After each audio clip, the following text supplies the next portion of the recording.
Salut tout le monde, du coup on se retrouve pour l'épisode 2 de la partie de Métro 2033 en solo. Depuis la dernière fois j'ai revu mes notes. Et j'ai étoffé un petit peu tout ce que j'avais créé. Donc on peut commencer comme ça, refaire un peu une passe sur les différents éléments. Donc j'ai décrit un peu le background de Bogdan Chudinov, donc le personnage que je joue, qui a 64 ans. Je me suis un petit peu amusé à lui écrire une histoire sur mon temps libre. Et je l'ai fait sur à peu près tous les personnages qu'on avait rencontrés plutôt la dernière fois. Donc à savoir Adam. Je me suis amusé un petit peu à décrire la relation qu'il avait avec les autres enfants, avec le personnage principal, Bogdan, etc. Puis Anouchka. Du coup, je lui ai trouvé, j'ai essayé aussi pour tous les personnages adultes de leur trouver un emploi et de raconter pour certains un petit peu leur vie avant d'être dans le métro. Pareil pour Anton, du coup, qui fait partie du groupe qui est parti à la recherche d'Adam dans le métro.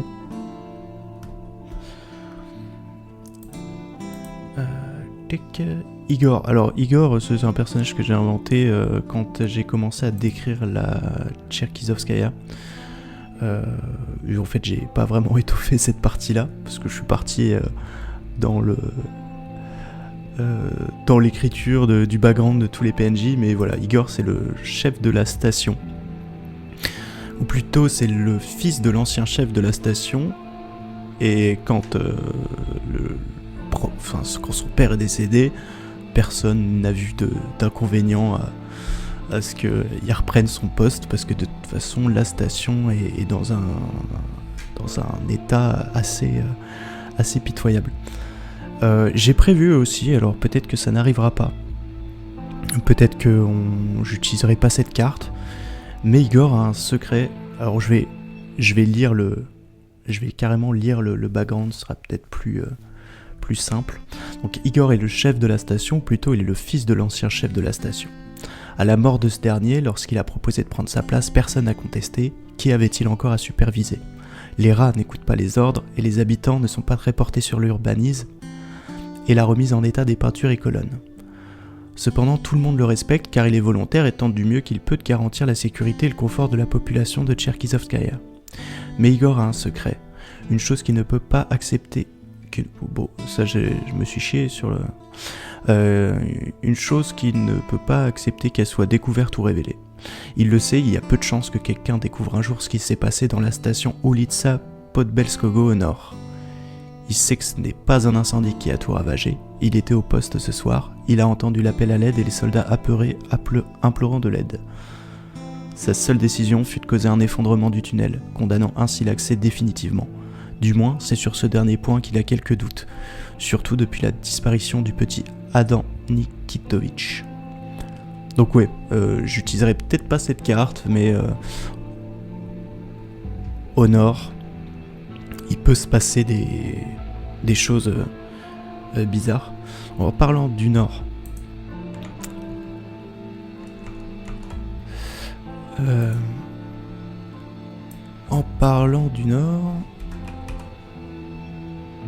voilà. Donc la station d'où on part, c'est Tcherkizovskaya. Ulitsa Podbelskogo, c'est ici.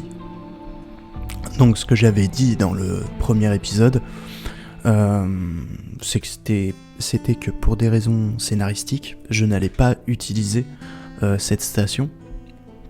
Et donc j'en avais condamné l'accès. Ou plutôt, dans ce que j'ai écrit, c'est le chef de la station, pour des raisons que les autres ignorent, avait causé l'effondrement de ce couloir, de ce tunnel d'accès à la station. Donc, actuellement, notre groupe il est parti vers cette station, qui est décrite dans le... Alors j'ai pris quelques notes aussi sur cette station. Bon, j'ai fait honteusement du plagiat du livre de règles, mais voilà, cette petite station de la ligne rouge avait toutes les chances de disparaître. Elle était proche de la surface et aurait pu être réduite en cendres ou irradiée. C'est dans cette modeste station aux piliers de marbre vert que la révolution soviétique souterraine a commencé. C'est une station paisible et peu marquée par la présence militaire. Elle contient plusieurs gros congélateurs permettant la découpe de viande de porc et de sa congélation. Elle contient également de grosses machines à laver, de fours, mais aussi d'ustensiles de cuisine moins coûteux en énergie. C'est ce travail qui occupe la vie des habitants de la station. Donc elle fait office de blanchisserie pour une grande partie des stations de la ligne. En lisant ça, je me suis dit que j'avais fait une bêtise. Parce que j'étais parti un peu martel en tête et j'ai pas spécialement regardé si les stations étaient décrites ou s'il y avait beaucoup de choses qu'on pouvait trouver. Mais bon, en vrai, je pense que ça change pas grand chose. Donc, on va reprendre là où on en était. Du coup, on était à la sortie de Cherkizovskaya, au poste des 100 mètres. Et de ce que j'avais noté dans l'histoire, ça se terminait sur donc les trois sentinelles. La tension était montée. Alors pour rappel, je vais dire je, mais c'est mon personnage Bogdan, c'est juste que sinon ça casse un peu mon rythme. J'avais soupçonné qu'ils cachaient quelque chose. À la base, Vadim, donc mes compagnons Vadim, Anton et Yuri ne voyaient pas le problème. Et la tension était montée. Du coup, on s'était retrouvé dans une situation où moi j'étais la main au holster, prêt à aller chercher mon arme, même si je savais que je n'aurais pas le temps de le faire. Et tout le monde, sinon, tout le monde avait leur arme braquée les uns sur les autres. Et donc c'est là qu'un des sentinelles avait reconnu qu'en fait il n'avait pas vu passer Adam parce qu'ils s'étaient tous endormis.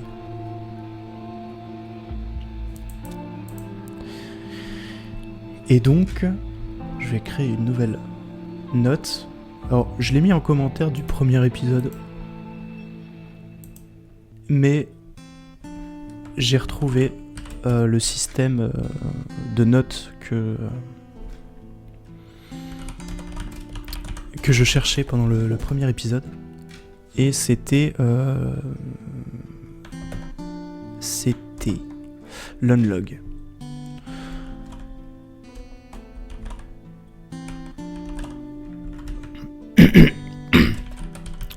Donc je vais commencer par créer une session. Le goal, enfin, l'objectif du coup, c'est de trouver la piste d'Adam. Retrouver d'ailleurs, je marquais retrouver Adam Nikitovitch.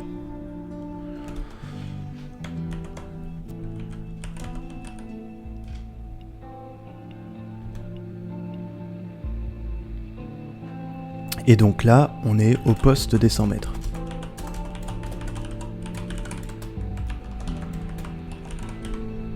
Le PDF de ce système est dispo sur Itch.io, il est gratuit. Je ne l'ai jamais vraiment utilisé, donc ça va être l'occasion un petit peu de voir. Et sinon, du coup, il y a un plugin qui est disponible sur Obsidian. Il faut chercher un petit peu, mais c'est plutôt pratique. Donc ça c'est je m'appelle Bogdan. J'ai juste voilà, rajouté les NPC. Ça va être un peu long. Yuri. Non, Vadim. Je vais faire un copier-coller, comme ça va être plus simple. Vadim. Yuri. Et Anton. Voilà. Et du coup, l'avantage que ça a, c'est que je peux avoir un dashboard au poste des 100 mètres. Ah tiens, c'est bizarre, il m'a pas mis... j'ai dû me gourer sur le NPC tag. Ah oui, donc c'était N. Donc, je vais juste modifier ça. Parce que du coup, ça permet d'avoir ensuite dans le dashboard 3 NPC. On les voit ici.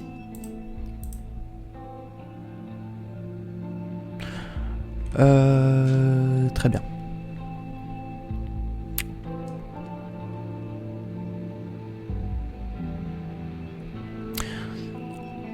Donc ça c'est mes notes de session et je referai après quelque chose de plus propre comme j'avais fait la première fois entre les sessions.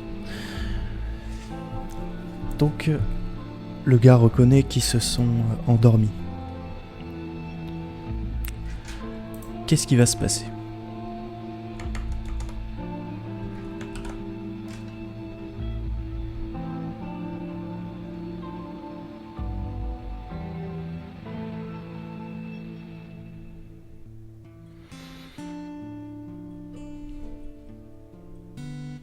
Garde tout le temps son sang-froid.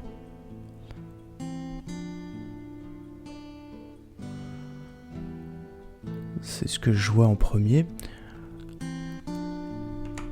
Je propose que du coup... Enfin, c'est pas moi qui propose, ça va être Vadim qui va tempérer le truc, qui va dire... bon c'est bon, genre tout le monde se calme. Faut pas oublier qu'à ce moment-là, on est tous sur les nerfs.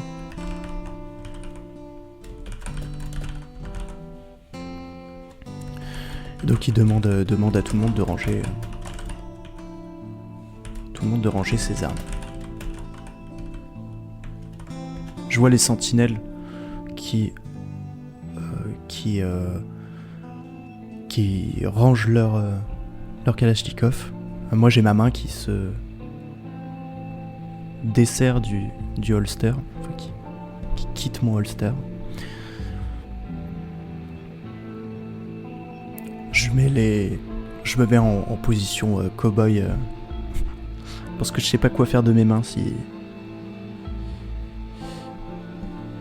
ou je mets les mains dans les poches. Enfin bon ouais, je commence à me détendre un petit peu. Je sens que Vadim maîtrise la situation.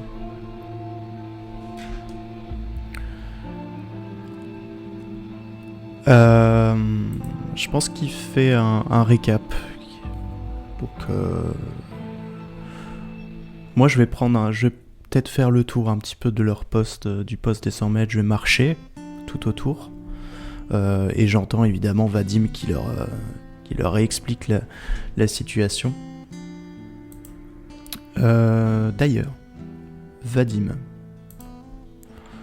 c'est cet homme-là. Alors j'étais beaucoup moins inspiré, j'ai fait ça à la va-vite. C'est un ancien patron, c'est un ancien employé du bâtiment qui est passé patron. Et donc ça colle assez bien avec son personnage. Il savait parler à ses employés, il savait parler à ses clients. C'est quelqu'un qui a de l'aplomb, qui a du charisme, et qui sait aussi être calme. Donc il leur explique la situation.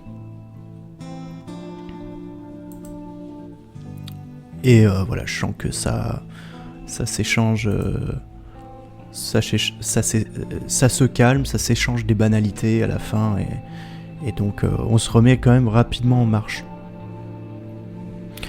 Je les ai pas tous présentés, mais Anton Maximovitch, c'est un ancien militaire, lui aussi.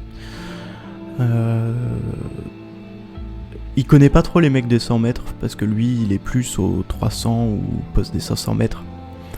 Bon, la station est petite, hein, tout le monde se connaît, c'est à peu près... Il y a moins de 100 personnes à la station. Voilà. Et Yuri, c'est pareil, il enchaîne les tours de garde également. Donc ils se connaissent à peu près tous. Il n'y a que moi au final qui ai pété mon petit câble. Très bien. Alors, on va repartir sur la route. Donc là, on a 200 mètres à faire avant d'arriver au poste des 300 mètres. La question que je me suis posée, c'est que je vais peut-être pas faire tous les postes. Ça m'intéressait pas spécialement en fait. Donc je vais faire une ellipse là-dessus. Mais hors session, je m'étais demandé comment au final ça allait se résoudre. Alors on est encore une fois, c'est un mode solo,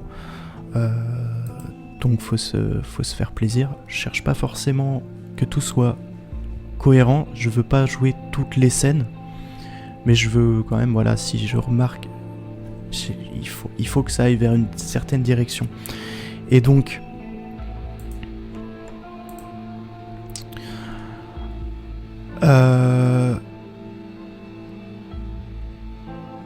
la ligne rouge, bon, elle est quand même assez grande.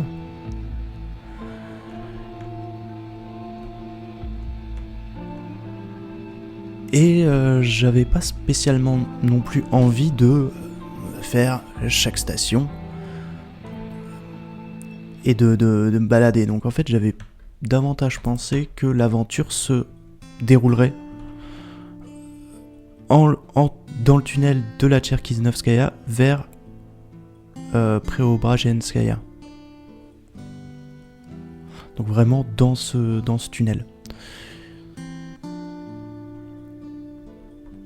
Donc là, je vais partir du principe que j'ai passé le poste, que j'ai passé le poste des 100 mètres, qu'on a passé le poste des 100 mètres, qu'on a fait celui des 300 et des 500.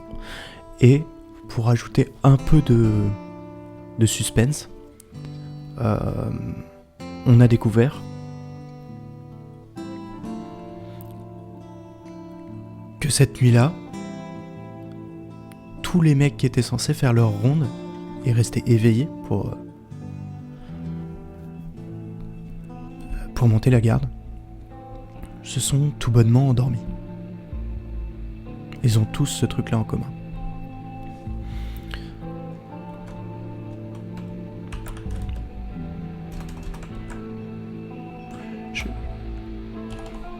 Je vais faire ce système de notes. Je fais volontairement une ellipse. Et considère qu'on est passé par le poste des 300 et 500 mètres. Tous les gardes s'étaient endormis.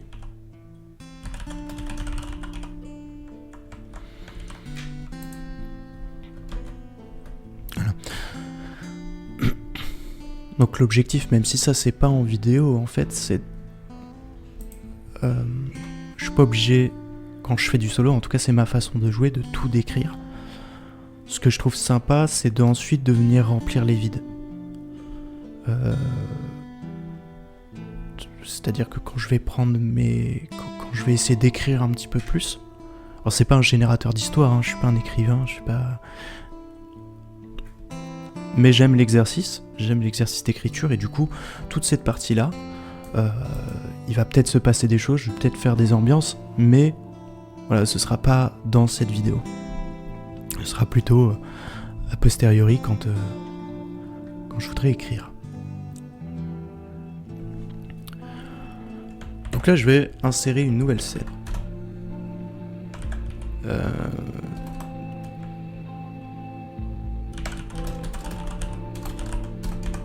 dans le tunnel. Et c'est là donc que tout peut arriver.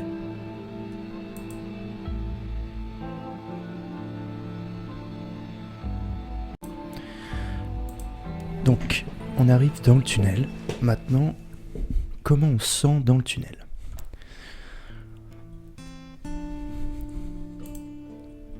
Je crois que c'est... comment ? Dans l'histoire, dans le premier épisode, j'avais écrit ça. Tout le monde lève la tête vers lui, surpris qu'il se porte volontaire pour une mission de ce type.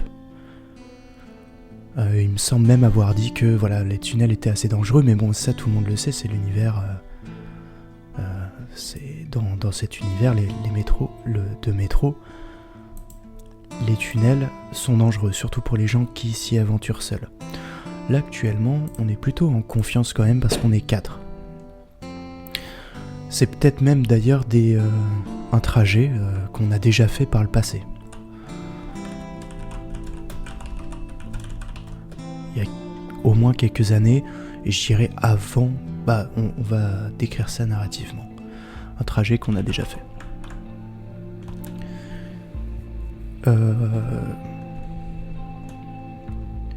C'est Vadim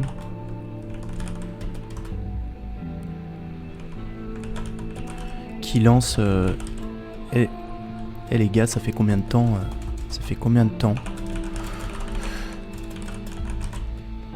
que vous n'êtes pas passé par là?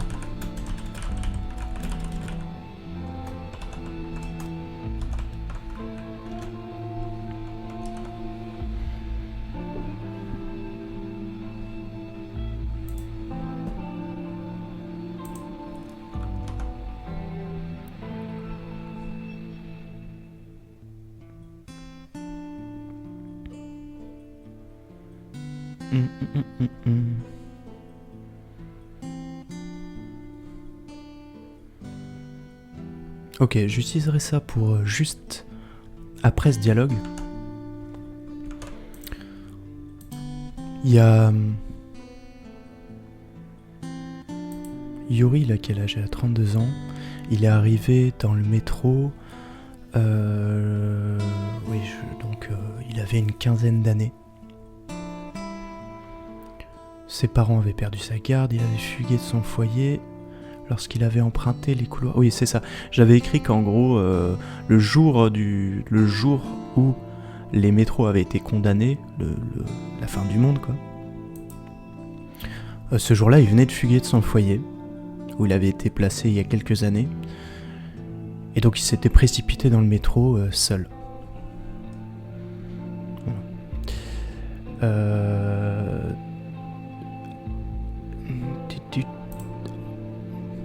Anton, lui, c'est un militaire. C'est un ex-militaire. Du coup, ça ferait sens qu'il y soit passé il n'y a pas si longtemps.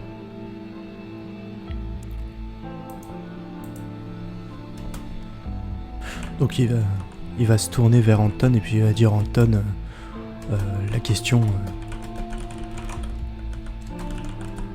vaut pas pour toi. Je sais que t'es parti le mois dernier.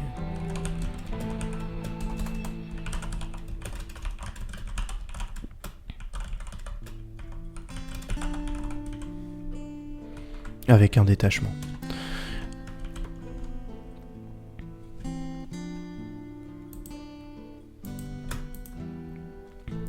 Yuri, du coup, il va le prendre assez mal. Il va dire: ça vaut pas pour moi non plus. J'étais avec Anton la dernière fois. Et donc la question s'adresse, il va se tourner vers moi, Vadim, du coup, Bogdan. Et je vais lui répondre, je crois que la dernière fois que j'ai mis les pieds dans ce tunnel, c'était avant la révolution soviétique. C'était bien avant que ces connards de rouge décident de de s'accaparer toute la ligne. Ça va faire frissonner Yuri. Du coup, bon, je l'avais pas prévu pour ça, mais c'est très bien. Ça va le faire un peu frissonner et il va dire wow, tranquille. Il faudrait pas qu'on te surprenne à parler comme ça du régime dans ces tunnels, sinon ça va mal se passer.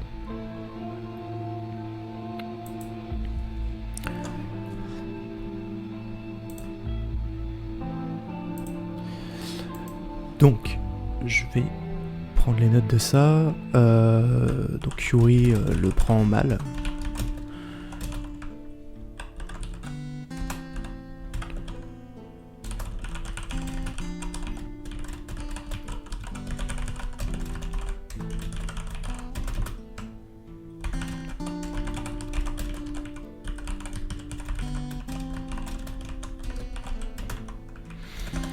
Donc Yuri le prend mal. Je faisais partie de ce détachement le mois dernier. La question s'adresse pas à moi non plus. Ça l'a piqué un petit peu.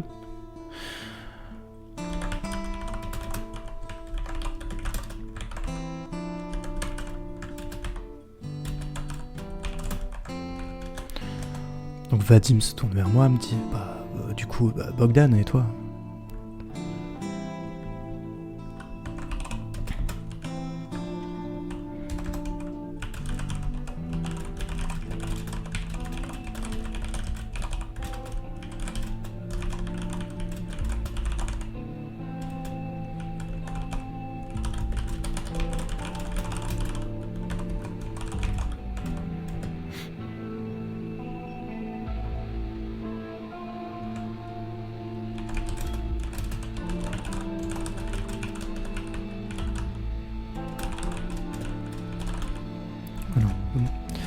Je réponds, la dernière fois que j'ai mis les pieds ici, ces connards de rouge n'avaient pas encore fait leur révolution. Ils s'étaient pas encore accaparé toute la ligne.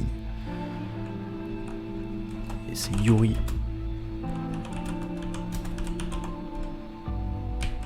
Petite didascalie en frissonnant. Hop là. Ouais.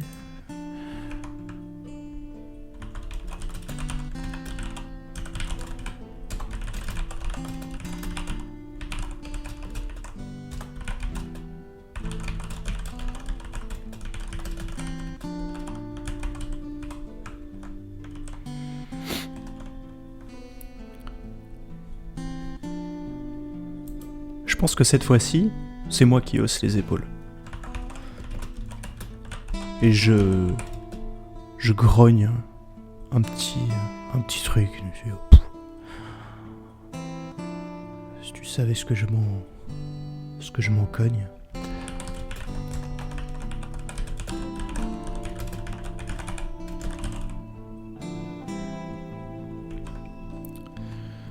Très bien. Et Vadim.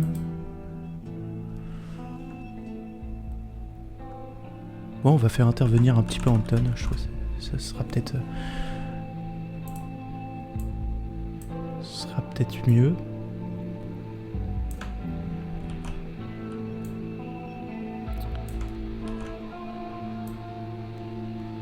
Oui, je fais de la mise en page en live. C'est ma chaîne, je fais ce que je veux.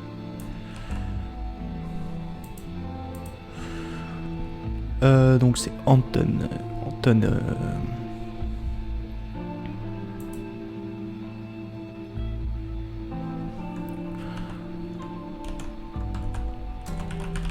Tranquille le bleu. C'est tranquille le bleu.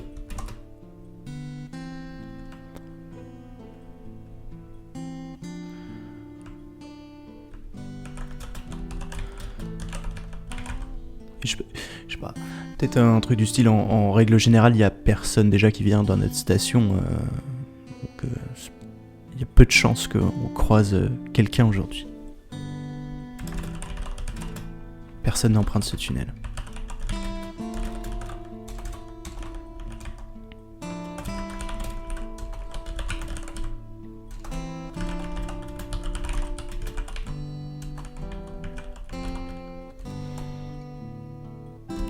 qu'on croise un sympathisant. Ouais, je sais pas écrire. Je savais qu'il y avait un H. Sympathisant. Aujourd'hui. Très bien.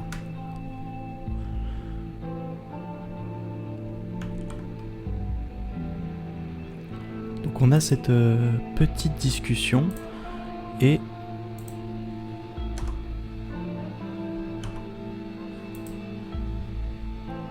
nouvelle carte. Bruit. Ouh. Un bruit dans le tunnel.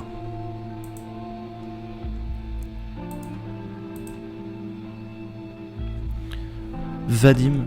Et c'est marrant parce que du coup, plus ça va passer, plus j'ai l'impression que Vadim c'est l'équivalent de Hunter dans Metro 2034. Et vraiment ce truc-là, où dans Metro 2034, pas de spoil, mais il y a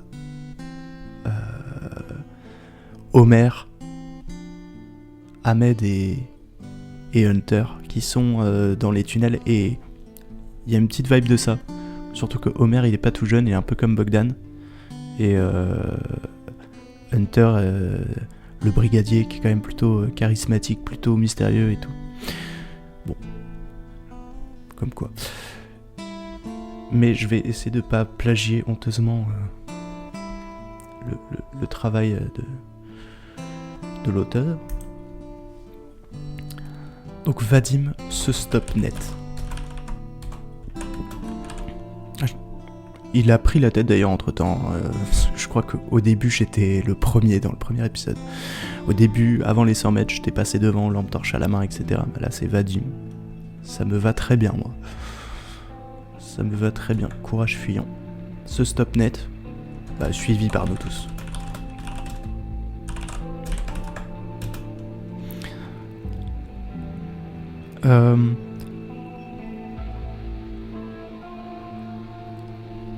Il n'y a pas besoin de dialogue dans ces moments-là. On est ramené à la réalité. Enfin, on n'était pas en train de passer un moment extraordinaire non plus, mais on est ramené à la réalité. J'avais une arme, moi. J'essaie de me remémorer.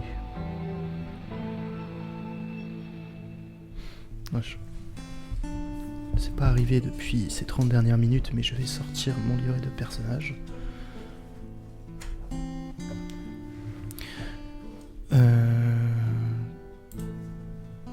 J'avais noté pas mal de petites choses. Mais pas mon équipement, parce que je suis stupide.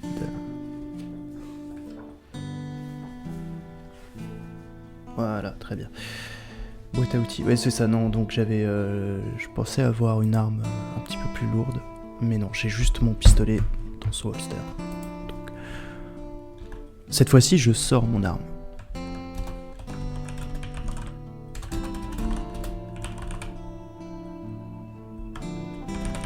Les autres aussi. Eux c'est plus facile parce qu'ils ont leur AK en bandoulière, donc clairement ils ont juste à le braquer. Moi il faut quand même que je le sorte du holster et donc je me tiens je vais d'ailleurs regarder est-ce qu'il y a quelque chose pour se mettre à couvert. Donc là j'interroge l'oracle et je vais regarder juste la réponse oui non. Oui mais oui mais il n'y a pas assez de place pour 4 du coup. Et je me retrouve en fait à devoir me plaquer contre le mur.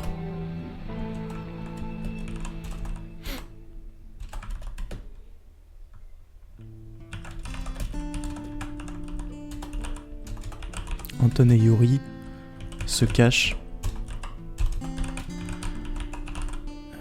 derrière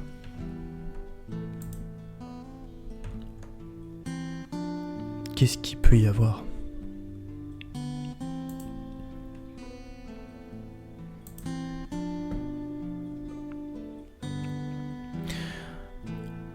Bon, du feuillage un peu léger pour se cacher dans le métro quand même. Il se cache derrière un libertin qui fait semblant d'être homosexuel. Oh, je peux vraiment faire toute une... sortir complètement de l'histoire.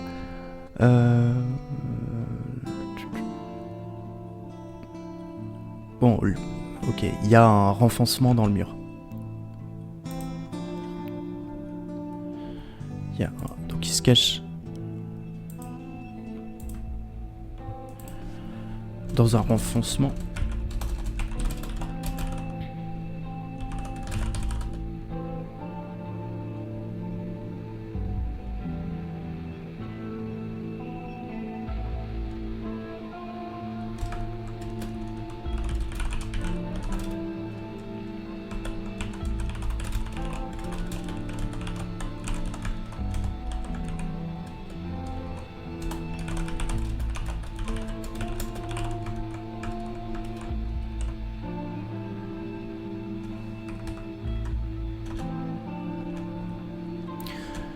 Oui, alors attends. L'unlog.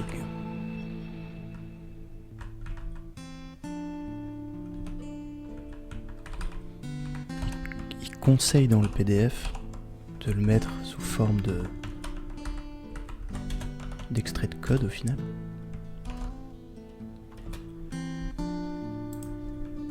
Vadim se stop. Net, suivi par nous tous.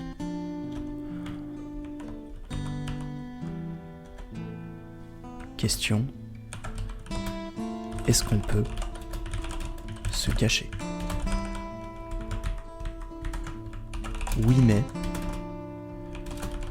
il n'y a de la place que pour 2 personnes.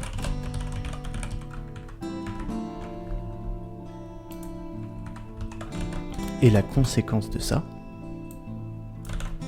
c'est que je sors mon arme, les autres aussi, Anton et Yuri se cachent dans un renfoncement, nous laissant Vadim et moi à découvert. Du coup, je plaque mon dos au mur. Très bien. Je vais insérer une nouvelle séquence.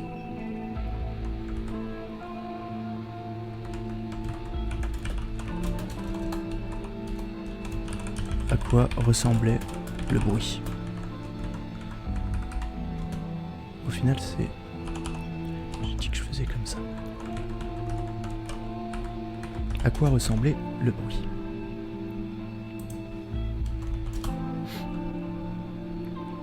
Musée oracle.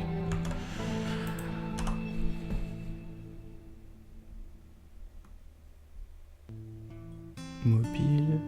Persévérance. Appât. Bave. Ordre. Pression.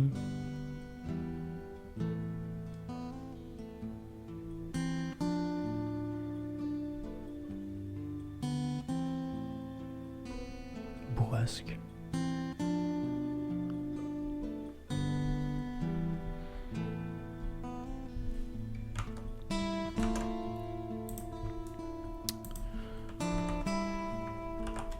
C'était un bruit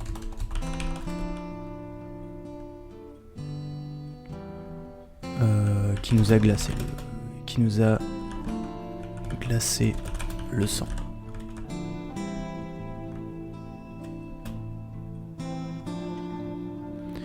Nous a glacé le sang. C'était une... Il a été suivi par une bourrasque. Donc au moment en fait où on est contre le mur, il y a eu ce bruit qui nous a très rapidement obligés à, pour Anton et Yuri, se cacher dans le renfoncement. Ils sont pas non plus ultra cachés, ils sont juste un petit peu protégés, et moi et Vadim, on est dos au mur avec nos armes. On entend ce bruit-là, qui est une sorte de hurlement malsain. Je sais pas à quoi ça peut ressembler, je laisse libre cours à votre imagination. C'est une sorte de... Essayez de le décrire quand même, un hurlement malsain, C'était pas humain.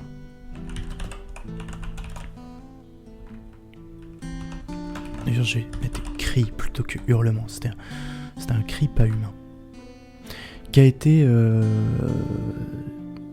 suivi juste après par une grande bourrasque qui a emporté un petit peu de poussière, qui s'est dirigée vers nous avant de s'éloigner.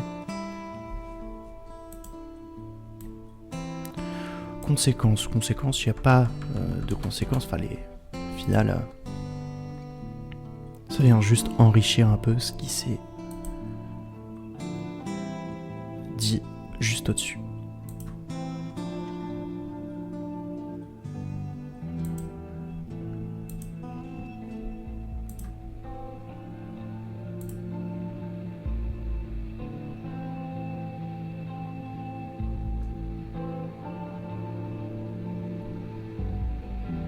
Ah bah tiens, cri.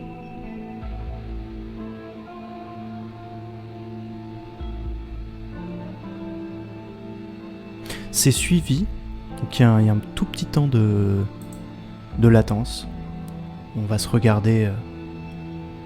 Il n'y a pas un bruit. On ne fait plus un bruit.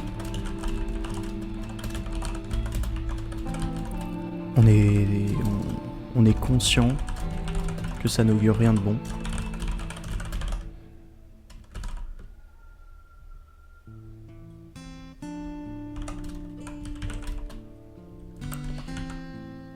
Et on va attendre. Tout ça va se passer assez vite.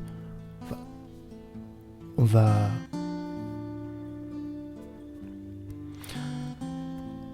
attendre que notre petit pic d'adrénaline se calme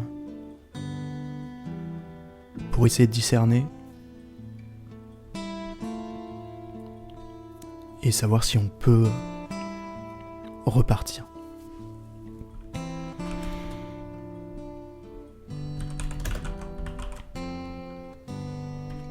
Je dis on essaie de se calmer, mais c'est inconscient.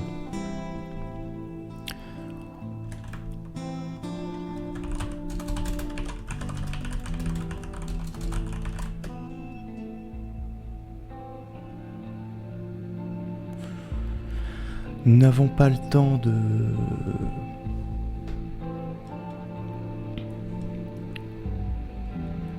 réfléchir.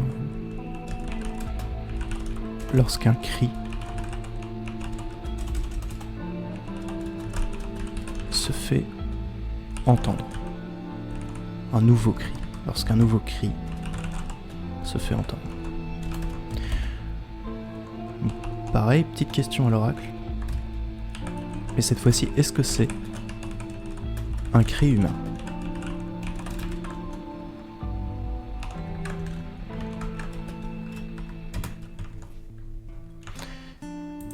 Est-ce que c'est un cri humain ? Non. Et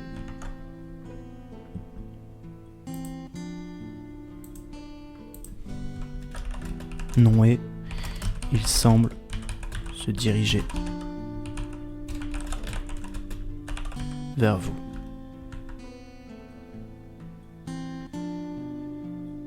On entend des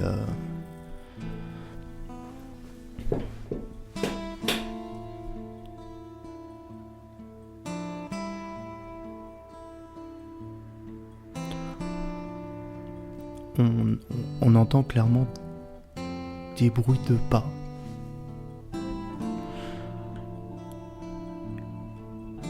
Du coup, on n'a nulle part où se cacher, c'est super. Moi, je suis dos au mur.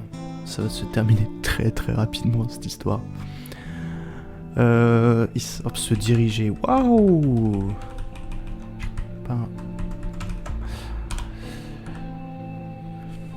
Pardon pour ceux à qui j'ai écorché les yeux. Il semble se diriger vers vous. Bon, il y en a sûrement plein d'autres des fautes. Ok, donc là, je pense qu'il faut agir assez vite. Est-ce que la carte dit autre chose? Crépuscule, leçon, intégrisme, canular, espoir, menu. Oh. Dernier représentant de sa race, son peuple, exaspérant loquace, mon inculte, sont solidaires face à quelque chose. Oui, je pense qu'on va être très solidaires là. Ok. Alors, il y a deux choses. Je pense que je vais garder... Bon, sont solidaires face à quelque chose. Et menu. Menu, ça va être pour le dialogue, pour m'amuser un petit peu.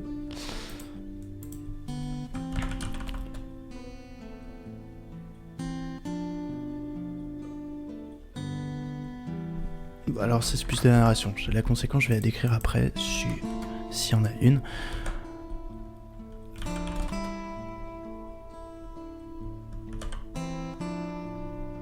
Il chuchote. Il chuchote.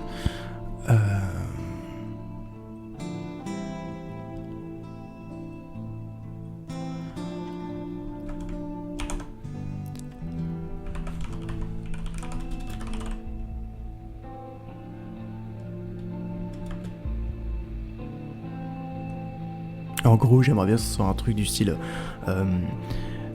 soit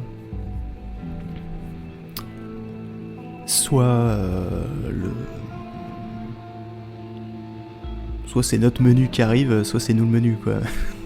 On s'est claqué au sol, quoi. Comme dialogue. Pardon. Bon, il va juste dire préparez-vous, ça arrive vers nous. Merci Captain Obvious, on l'avait vu. Ok. Du coup, juste voir.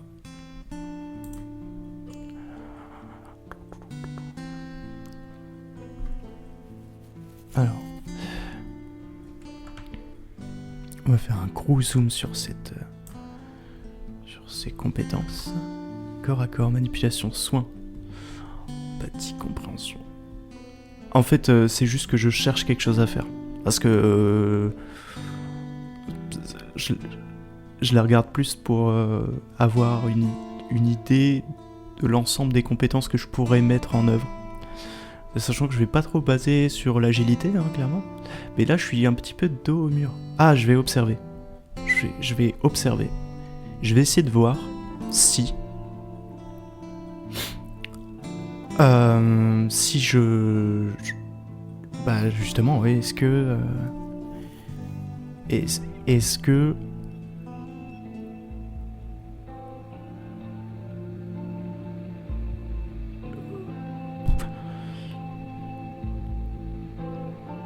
Je me suis perdu.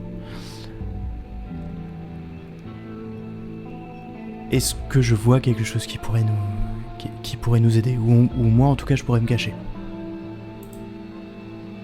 Donc, hop là. J'ai fait les choses bien, hein.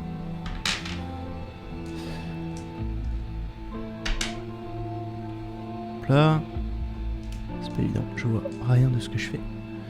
Donc du coup j'ai 4 en esprit et 1 observation. Hop là, c'est quoi ça? C'est un 1. Donc là c'est une réussite. D'ailleurs j'ai pas précisé le nombre de réussites qu'il fallait que je fasse. Alors ça va pas être assez.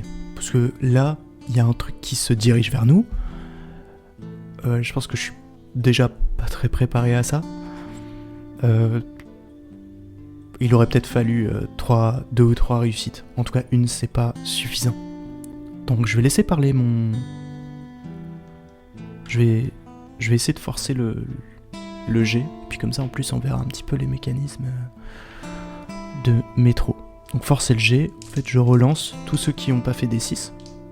Donc, je sais pas si c'est exactement lui, mais...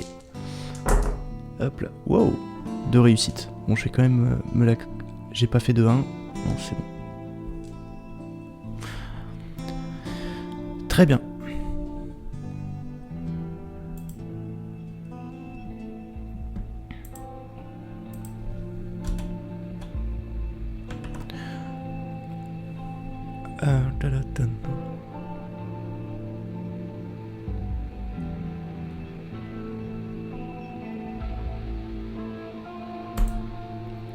Bon, pareil, c'est pas l'oracle que j'ai interrogé.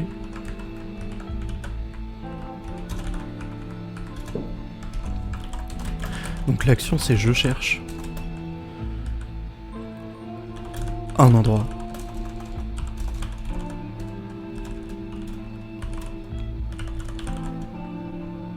où me mettre à couvert. La première fois, j'étais surpris. On arrivait à proximité d'une cavité dans le tunnel, donc Yuri et Anton ont eu le réflexe très rapide. Ils font partie de la brigade, en tout cas de la garde de la station, donc ils ont tout de suite eu ce réflexe. Un peu des connards, mais parce qu'ils auraient pu laisser passer les anciens avant, mais c'est un réflexe, donc je vais pas leur en tenir rigueur. Je crois d'ailleurs que je ne le réalise même pas.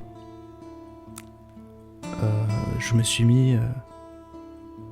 j'ai eu le réflexe un peu naze de juste coller mon dos à la paroi du tunnel et d'être avec mon flingue comme ça. Et donc, il y a eu cette bourrasque, suivi d'un autre cri et de pas qui se dirigent vers nous. Et donc, après que Vadim ait dit « préparez-vous, ça arrive », j'ai vraiment un truc, tu sais, je regarde partout. Je regarde partout et je cherche un endroit où me mettre à couvert. Donc là, c'était 5d6. Une réussite en résultat. Plus j'ai forcé.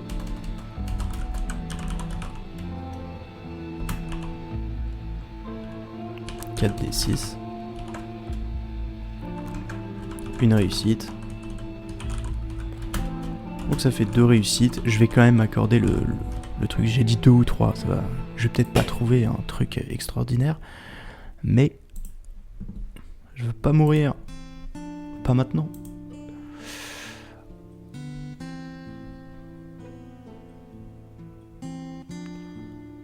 Texte. Vaudou, gel, accord, verdict, doute, prédation, barbe, piment. Je peux me cacher peut-être dans ma barbe.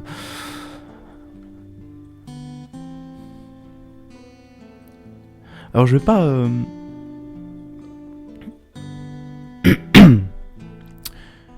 Je vais évidemment pas trouver un autre enfoncement juste en face, tu sais. Ce serait un peu con.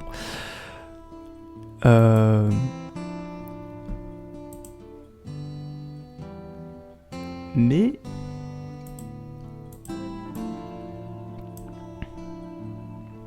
je vois vraiment à 2 mètres. Il y a une échelle de service pour assurer l'entretien des câbles qui se trouvent en hauteur. Je sais pas s'il y a des employés du métro qui me regardent, peut-être je dis n'importe quoi. Mais dans ma tête ça colle. Je trouve une échelle de service.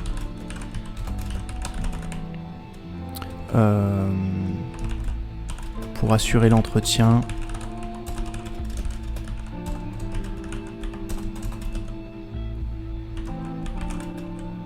Des câbles en hauteur. Action. Action, je grimpe, hein.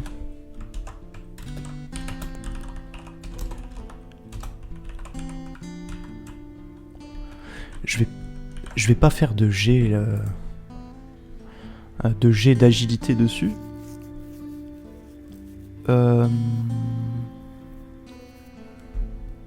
Par contre, je vais ajouter...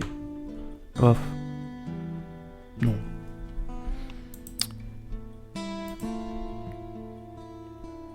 Hier, je voulais rajouter une horloge. Mais pour ça, c'est peut-être pas utile.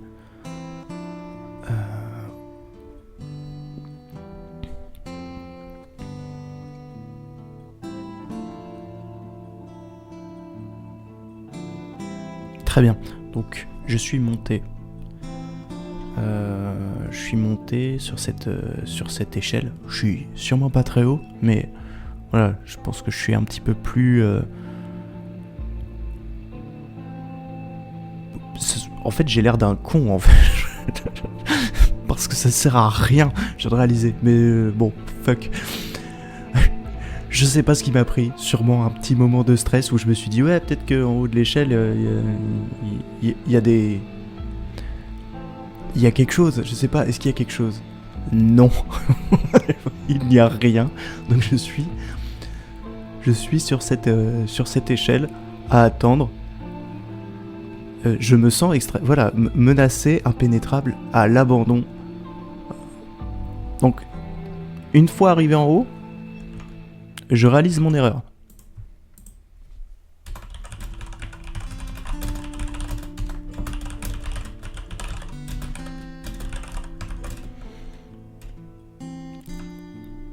Parce que même si je suis...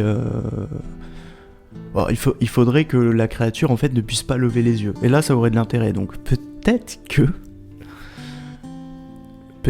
je vais créer une créature avec un méga torticolis. Et du coup, je serai le seul de mon groupe survivant.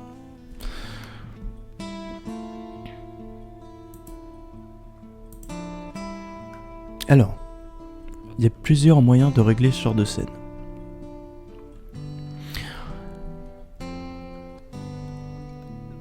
Soit j'utilise Musée Oracle pour poser une série de questions et dire est-ce que la créature arrive jusqu'à nous, comment, à quoi elle ressemble, etc. Bon, ça peut être un peu long. Soit je vais chercher toutes les infos dans ma tête et ça va être long aussi, donc ça va être pénible surtout. Je pense que je vais faire un mix des deux. Ok, je vais pas poser la question à Musée Oracle pour lui dire est-ce que la créature vient jusqu'à nous. Je vais narrativement le régler cette question.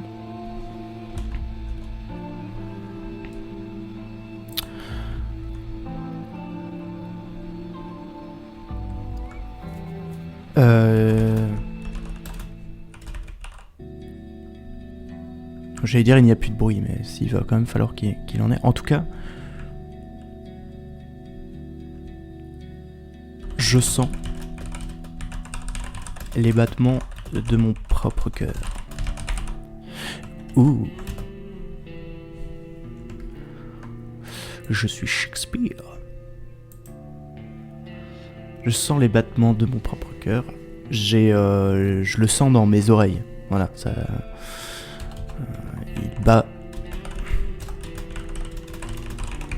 Il bat dans mes oreilles.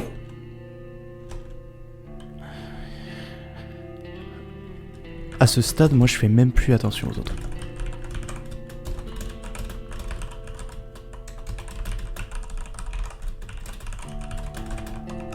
Et je suis pas un soldat moi, hein.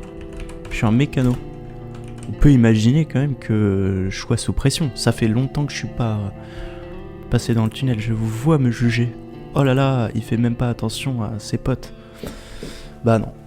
Voilà. Parce que je suis pas taillé pour ça.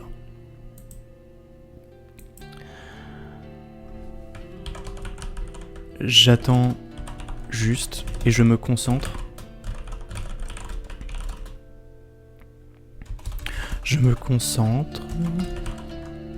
Prêtant l'oreille au moindre son.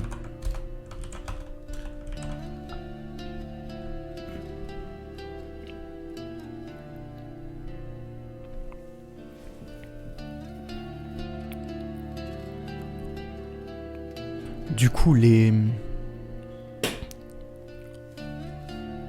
après le cri, on a entendu des traces de créatures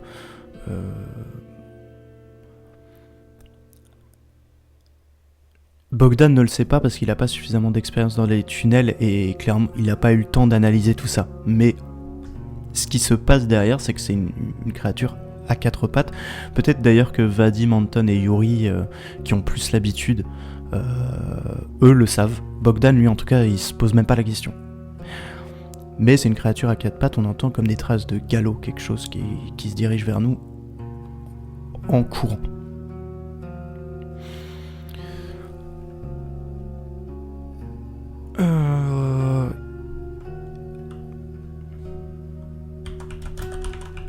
Donc la créature qui semblait se précipiter a ralenti le pas. Elle n'est désormais qu'à quelques dizaines de mètres.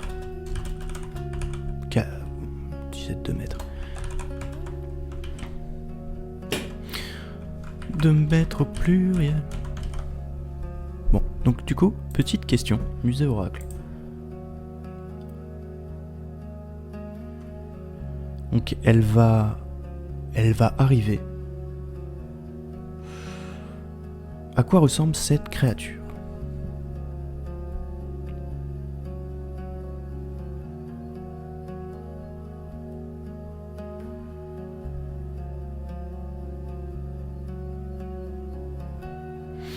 J'aime bien quand les cartes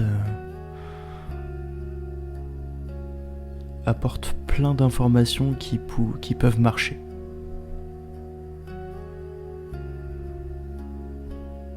Clairement, elle est pas belle, la créature.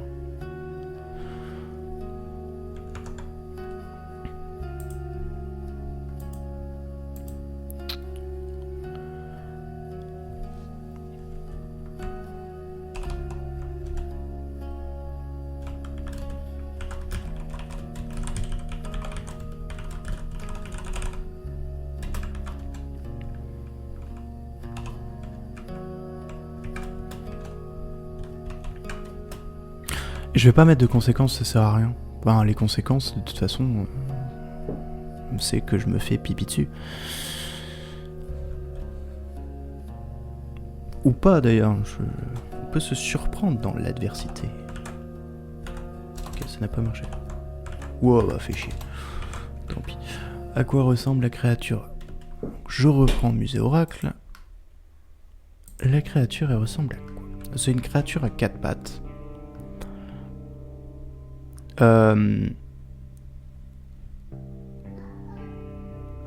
Extrêmement maigre.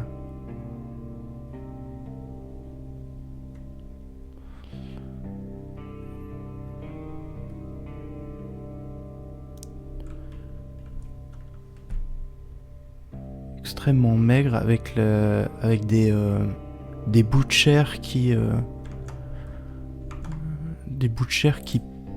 pendent.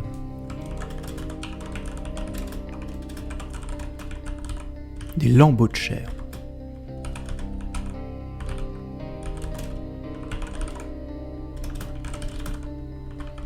C'est écrit comme ça.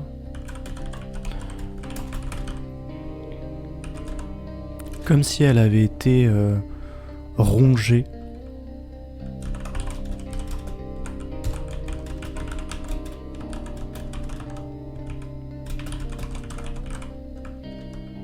Par l'acide. Et les radiations. Ou les radiations.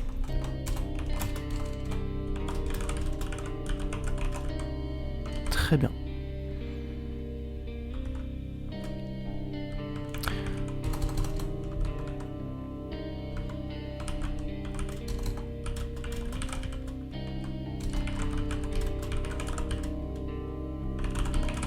Alors tout ça, c'est pas forcément des choses que Bogdan voit. Je pense qu'il voit la créature qui cherche quelque chose.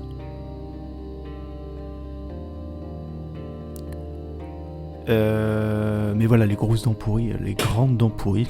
Je sais pas à quoi ça ressemble, des grosses dents pourries.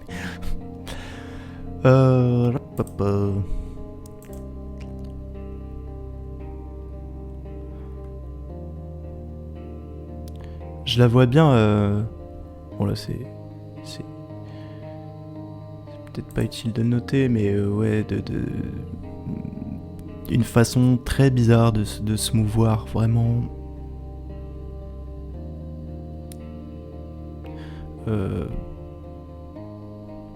Pas très belle à regarder, un petit peu démembré, etc. C'est. Voilà, bon. Oui, c'est ce que je vois. Mais chacun fait comme il veut. Et là, voilà, c'est moi qui essaie de pousser le mur pour essayer de me cacher du haut de mon échelle. Très bien. Dans quelle attitude elle est, cette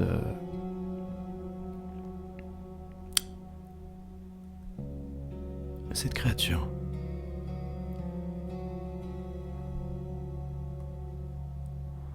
Entrevue, préméditation, morsure, angle, plongeon, rouille. Imperturbable, plisse les yeux. Ok. À ce stade-là, elle nous... C'est pas nous qu'elle cherche. Elle semble chercher quelque chose, mais elle est plutôt... La créature est plutôt imperturbable. Et j'ai vu plisse les yeux. Donc voilà, elle semble concentrée sur quelque chose.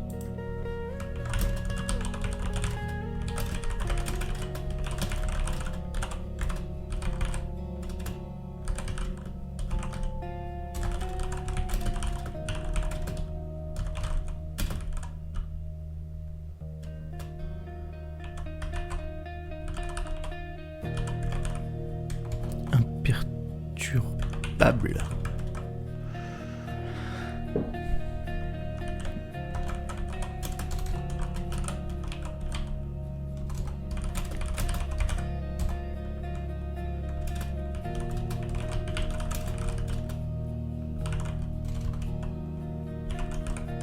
Je sais pas si ça clique comme ça. Bon bref. Voilà, donc elle est en train de... Elle est en train de renifler le sol comme si elle cherchait des traces. Et il y avait un autre truc qui me venait en tête. Ah oui. Son souffle déplace des nuages de poussière. Donc évidemment, on a éteint nos lampes torches. Là, on est dans le noir. Nos yeux sont quand même habitués à l'obscurité. Donc on voit, en tout cas je vois du haut de mon échelle, le dos de cette créature, on voit la colonne vertébrale. Et là, elle arrive à mon niveau.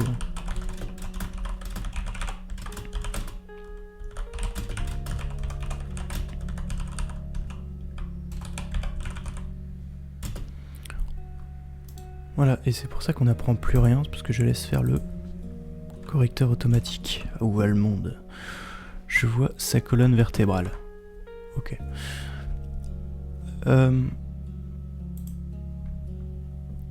Bon, esprit, observation, survie. Ce serait de la survie au final. Bon, j'ai envie de faire un test. Bon, de retour, j'ai eu un petit souci avec la caméra qui filme les dés. Donc, j'étais parti sur un test de survie pour voir si j'étais capable de rester silencieux, si j'étais capable de pas, je sais pas, avoir un sursaut de terreur ou quelque chose comme ça, de stress. En tout cas, est-ce que je réussis à garder mon calme? Donc, je vais en enlever un, parce que je n'ai que 4 en survie. Non, j'ai 0 en survie et le reste c'est de l'esprit. Et c'est parti. Ok.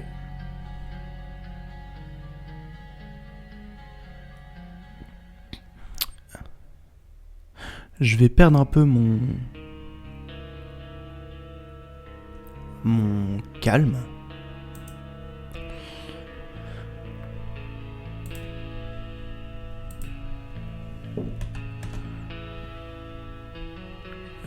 Je sais pas comment ça peut se traduire, peut-être un...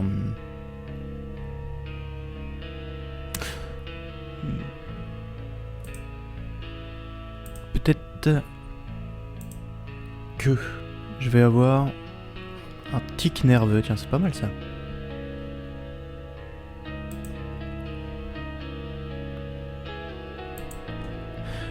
Je vais pousser une sorte de soupir.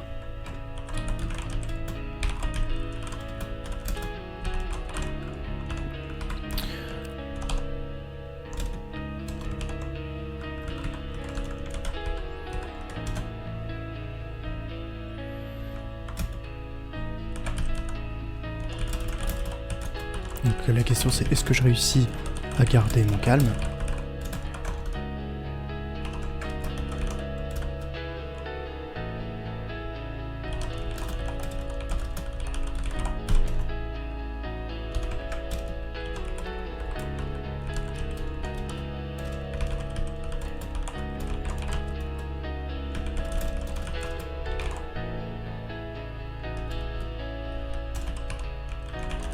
Donc voilà, on va faire ça. Il y a la créature qui est juste en bas, je la vois.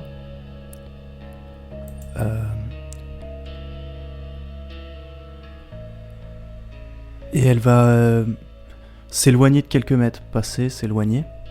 Et au moment en fait où elle s'éloigne justement, je souffle un peu, je fais... Et là, qu'est-ce qui va se passer ? Je pense et je crois que je vois Vadim. Enfin, Vadim. Je sais pas si je le vois, mais en tout cas, Vadim va me jeter un coup d'œil surpris et énervé, quoi.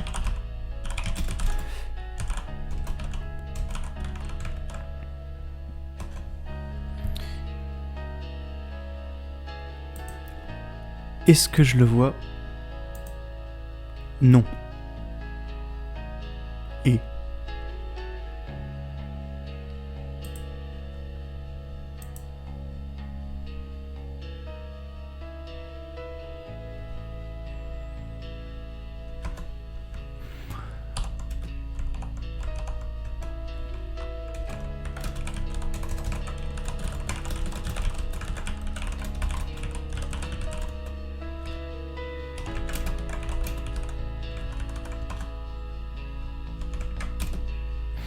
non. Alors, sur la carte, qu'est-ce qu'il y a marqué d'autre ? J'étais en train de prendre des notes et j'ai oublié de changer. Non. Et l'animal... m'a clairement entendu. Enfin, la créature.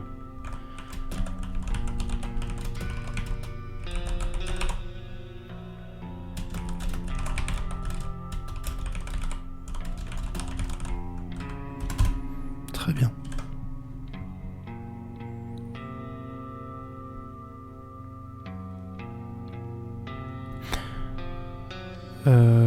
Je prends des notes et j'oublie de changer de fenêtre.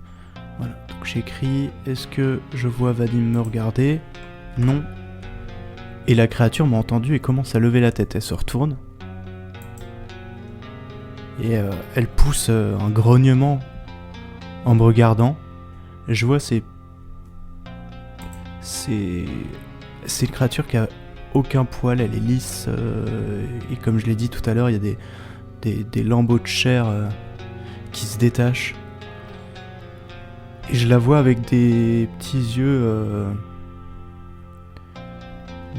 yeux perçants.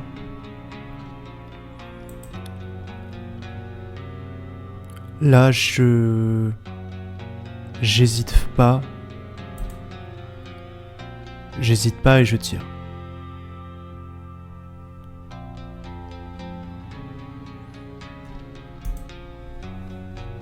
Donc 3D. Ok. Là, je vais forcer le jet parce que je veux vraiment la toucher et je panique.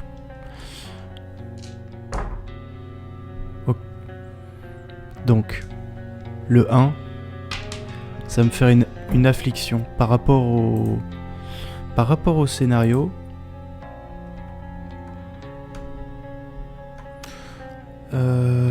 Par rapport au scénario, moi, je vais choisir de cocher. J'ai une affliction et je vais choisir de perdre mon sang-froid. Donc je vais cocher une case. Alors je vais pas le faire sur la fiche perso.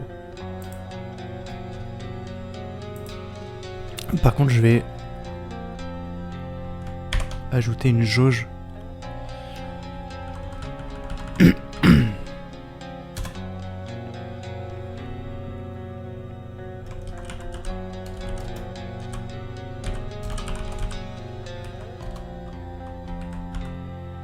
Donc je coche 1 sur 5. Comme ça ici je peux la voir en utilisant le système de l'unlog. Je trouve ça plutôt pratique. Donc ça se passe assez vite. Dans le même temps, Yuri, Anton et Vadim ouvrent le feu. La question c'est de savoir... D'ailleurs je vais noter la question avant de demander à l'oracle.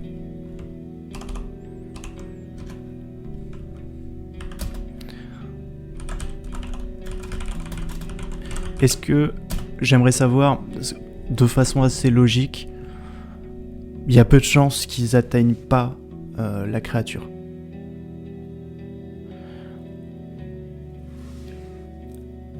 Est-ce que la seule question, en plus c'est des mecs qui ont l'habitude d'aller dans les tunnels, c'est des ex-militaires ou des militaires pour certains en tout cas, qui ont l'habitude de manier des armes. Du coup la question que je me pose, c'est pas tant est-ce qu'ils vont l'atteindre, mais est-ce que ça va suffire pour la tuer? Sinon, qu'est-ce qu'elle va faire? Moi, j'ai gaspillé mes cartouches, j'ai perdu un peu de sang-froid. Je suis en haut et la créature a l'air énervée. Enfin, elle est énervée et elle commence à se rapprocher de l'échelle en grognant. D'ailleurs, ça, je vais le noter. Oui. Je vais prendre des notes sur cette partie-là.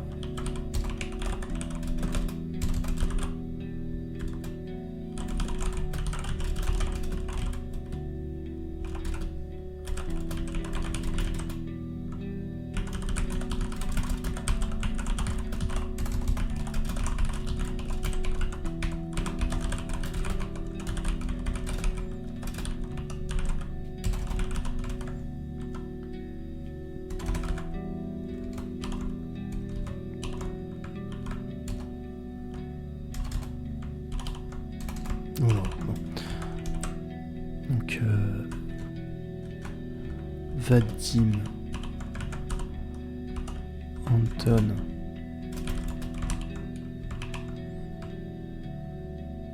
et Yuri ouvrent le feu. Est-ce que la rafale... Je vais poser une question ouverte plutôt. Quel effet a la rafale sur le monstre? Pour ça mieux, ça donnera plus de liberté et peut-être de rebondissement à l'histoire. Donc, musée oracle. Et je retire. Donc bon, il y a se venger. Échec, bon je pense que ça n'a que très peu d'effet.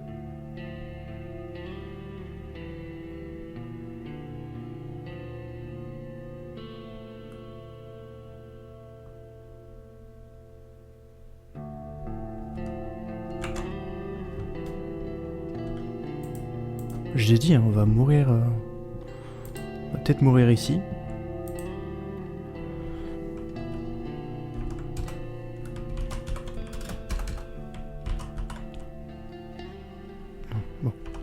Donc ça a pour seul effet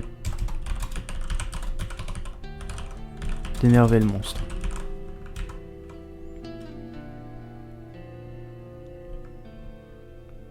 Par contre, il détourne son attention de moi. Ce qui est normal, vu qu'il se prend des balles un peu de tous les côtés. Très bien, j'ai regardé ma fiche de perso. Encore une fois, plus pour...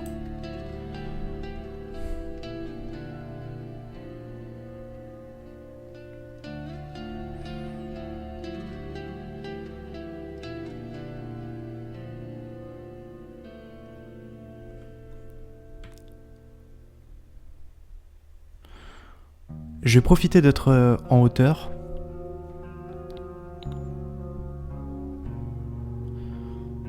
Pour sauter sur lui, sauter sur la bête avec mon couteau.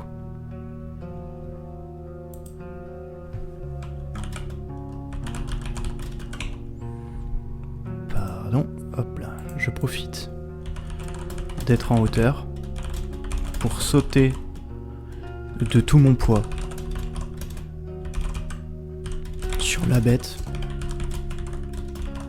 avec mon couteau. Donc je remets, je me dépêche, je remets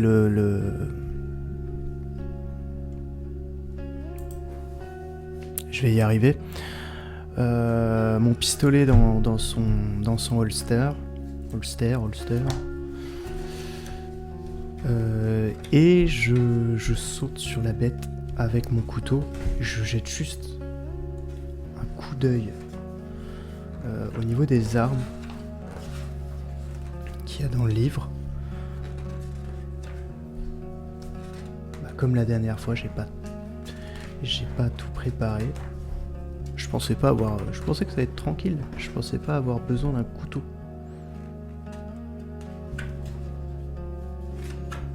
D'ailleurs, le tir, ça donnait des bonus, peut-être. Alors... Main nue, couteau. Bonus, plus 1.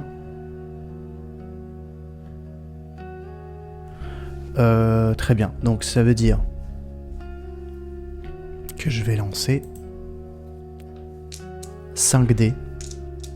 Là, je veux vraiment que ça réussisse, donc je le forcerai s'il faut, mais...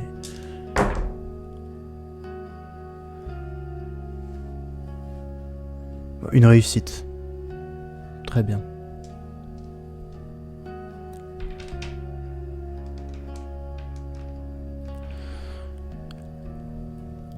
Alors, comment on va... Faut que ce soit... Faut pas que ce soit trop facile. Y a pas de MJ là pour me dire bon bah tu lui mets ça a l'air de l'atteindre, etc. Donc faut être un peu c'est pas honnête mais rigoureux. Ouais, c'est de la rigueur. Donc non, ça va pas la tuer. J'aurais fait peut-être 3 réussites.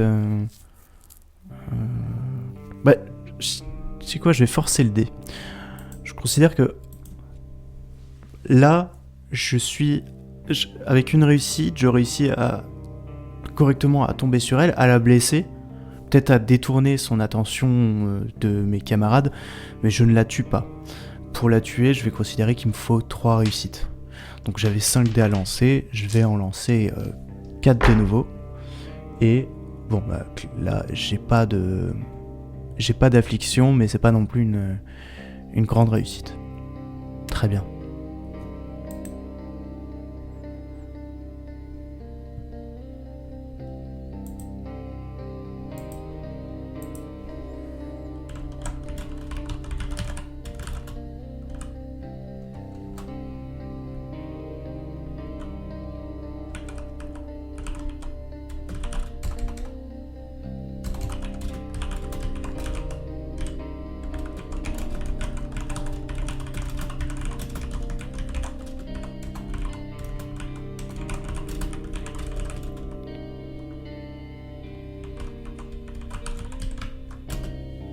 C'est pas comme ça.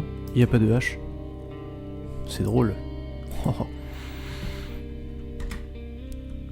Je savais que je réussirais pas à l'écrire. J'ai failli marquer scapula, puis je me suis souvenu que je savais pas non plus écrire scapula. Je ne l'emploie pas tous les jours. Je l'écris pas tous les jours, ce mot. Les joies du solo filmé.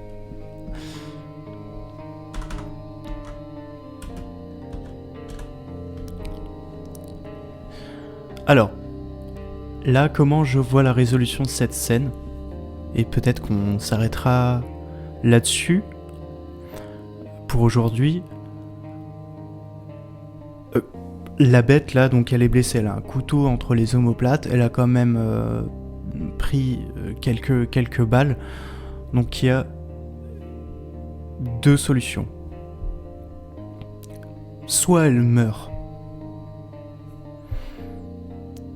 soit eh bien elle s'enfuit et je déciderai avec l'oracle de comment et de où.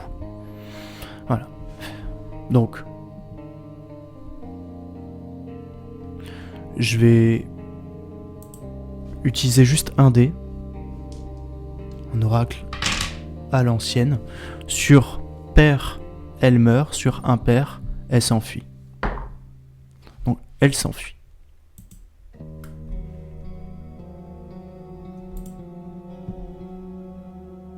On résoudra ça.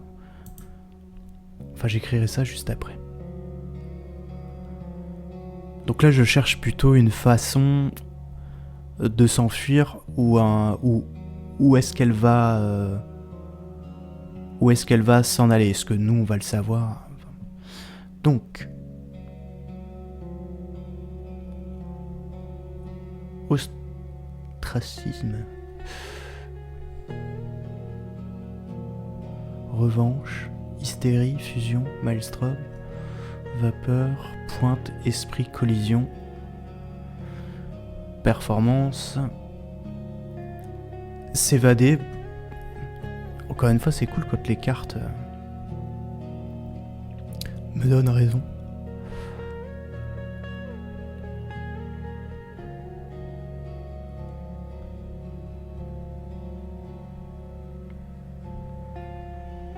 Lugubre. Ok, là il y a une main avec des doigts de squelette. Donc comment je vois ça? Donc elle va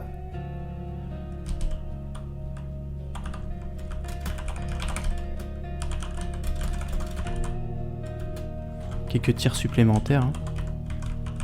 Et suivant quelques tirs supplémentaires de la part de l'équipe, la bête va être sérieusement blessée.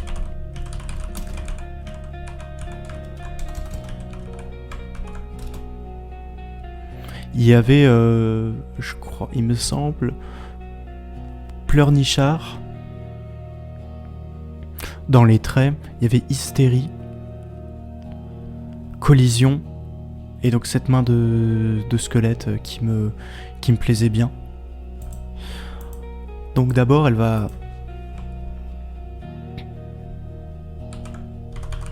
va pousser un hurlement strident et plein de douleur. Ça va être la première phase pour la partie pleurnichard, quoi. Puis elle va se lever et se mettre sur ses deux pattes arrière.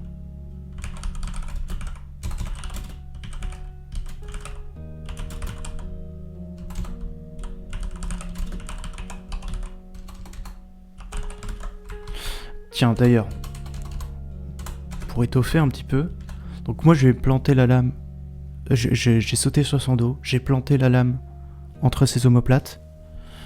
Dans l'élan, en fait, j'ai chuté sur le côté. J'ai chuté. J'ai chuté.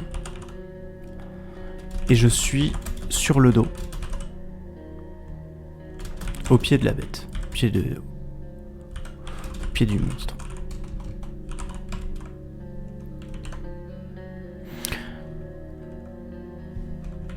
Donc c'est...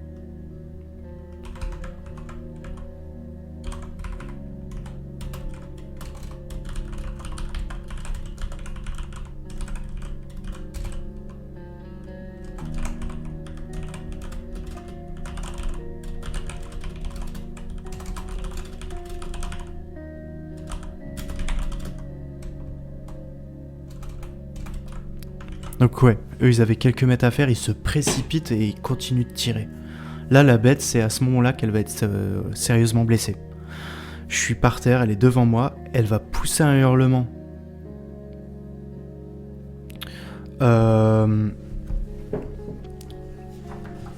Je vais le faire tout de suite. Ça va être un...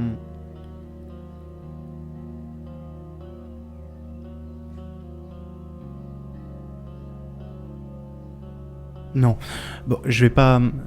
Non, dans le livre de règles, il y a une table pour les traumatismes physiques et psychologiques, mais c'est plus dans des cas assez critiques. Elle va pousser un hurlement strident et plein de douleur, et je vais marquer entre parenthèses qui me causera par la suite...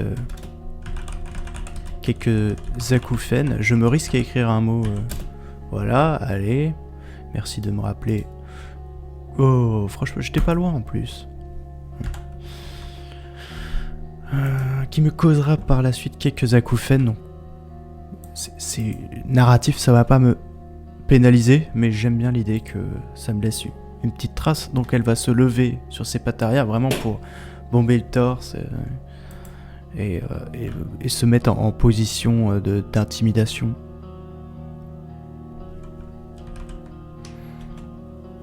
Et puis elle va se mettre à galoper du coup, à partir par là où elle est venue. Ouais, c'est ça. Ok.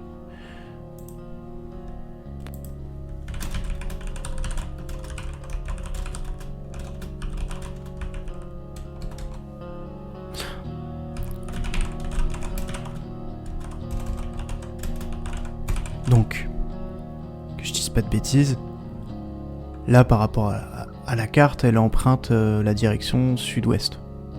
Donc elle remonte par l'ouest. Simplement, en percutant les murs et détachant par la même occasion quelques...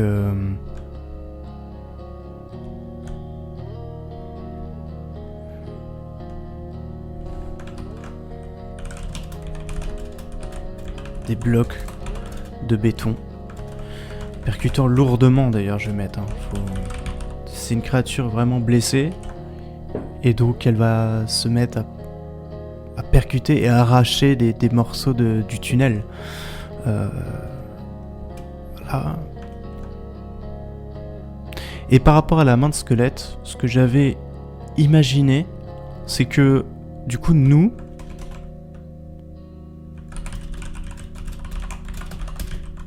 on se précipite, en fait on essaie de la suivre.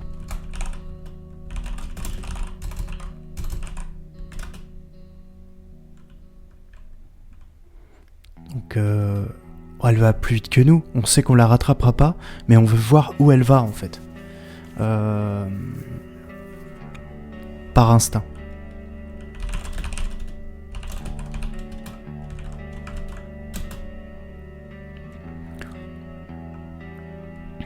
Et en fait, on va la voir s'engouffrer dans un trou qu'il y a dans le mur et qui donne, qui va en profondeur quoi. On va la voir descendre dans le tunnel.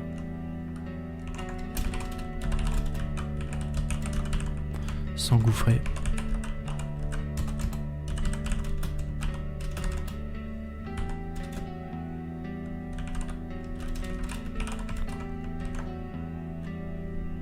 Je marquais en note parce que ça c'est pas l'histoire en soi, c'est juste des notes de session.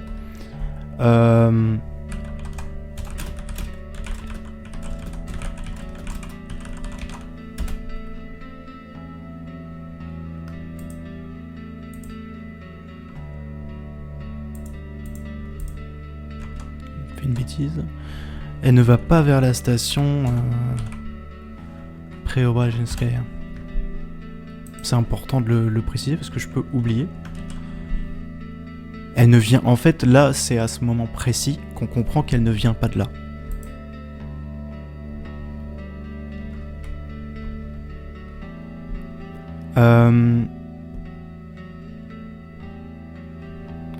Super. Je vais, pour terminer cette partie...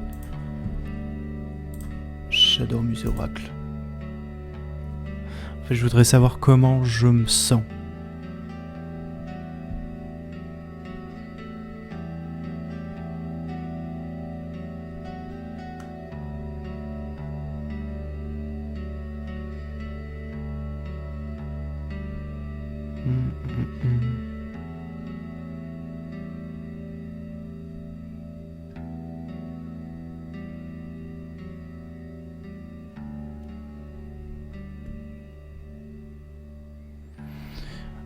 C'est compliqué. Je vois des choses un peu contraires.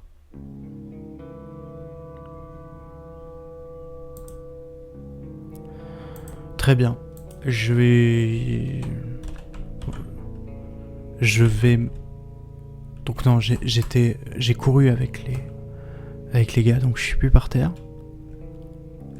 Je vais m'adosser au mur.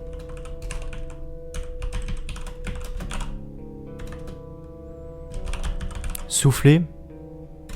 Et vous savez, quand on a un peu l'adrénaline, quand on a une montée d'adrénaline, je vais trembler en fait. Je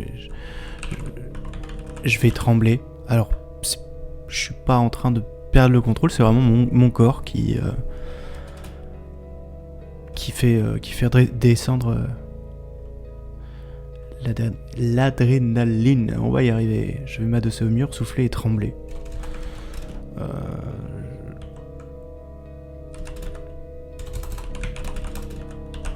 J'ai eu chaud. Je peine un peu à réaliser ce qui vient de se passer. Mais je n'ai pas le temps de me poser davantage de questions. Que Vadim ordonne.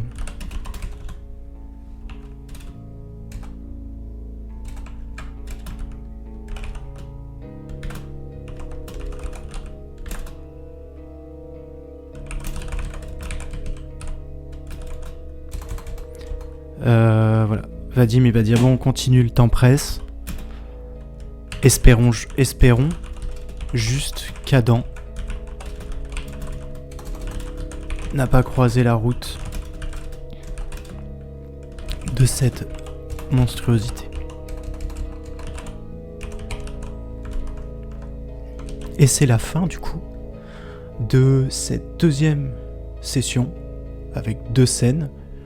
Oh, limite 2 scènes, mais ça pourrait très bien être plus ou moins d'ailleurs. J'aurais pu diviser, mais bon. Je réorganiserai ça du coup.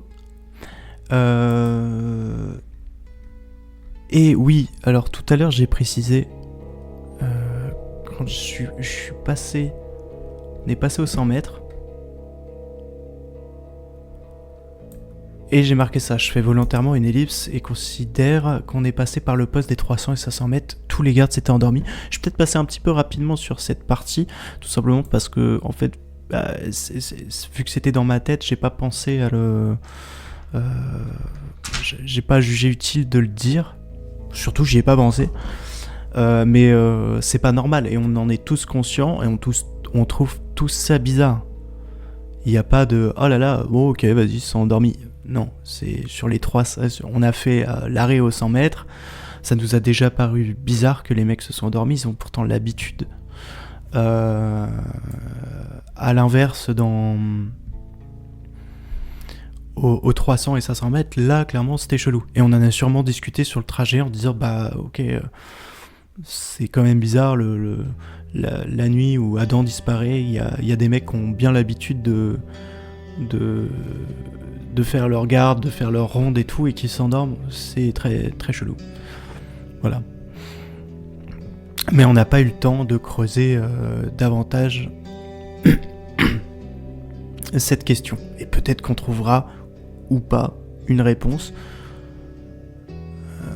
Encore une fois, c'est un scénario qui se construit au fil de l'eau, et de base, je n'avais pas de plot en fait. J'avais rien du tout, à part, peut-être c'est un gamin qui s'est perdu. Donc du coup, ça se brode au fur et à mesure, et encore une fois, il y aura des incohérences, et c'est comme ça, voilà. Ce qui est bien, c'est que derrière, vu que je réécris, je peux modifier des choses, et j'ai pas eu le temps de tout expliquer. C'est pareil, je suis passé un petit peu vite dessus, mais pour résumer, donc Adam, il était né dans la station, brun, des yeux marrons, et il sait pas qui est son père. C'est pareil, c'est des trucs, j'ai écrit ça, mais ça servira peut-être à rien. C'est juste que j'aimais bien rendre les personnages un petit peu plus... pas juste des prénoms et des noms, et un âge. Je voulais qu'ils aient un petit background, je l'ai dit. Donc il ignore qui est son père, il a jamais vraiment posé de questions. Mais bon, dans la station, comme je marque, il n'y a pas beaucoup d'enfants, et il y en a plein dont les parents soit sont morts, soit ne sont juste pas dans la station. Voilà, donc c'est un enfant curieux, de bonne humeur. Bon, je parle aussi de son rapport à Bogdan, du fait qu'il en a un petit peu peur, et que il pense que Bogdan n'aime pas trop les enfants. Voilà. Anouchka, bon, c'est la mère d'Adam. Elle venait de finir ses études d'avocate quand elle est rentrée dans le métro. Bon, je sais pas, franchement, je sais pas tout lire, c'est peut-être pas très intéressant. En tout cas, peut-être qu'à la fin, j'en ferai un support.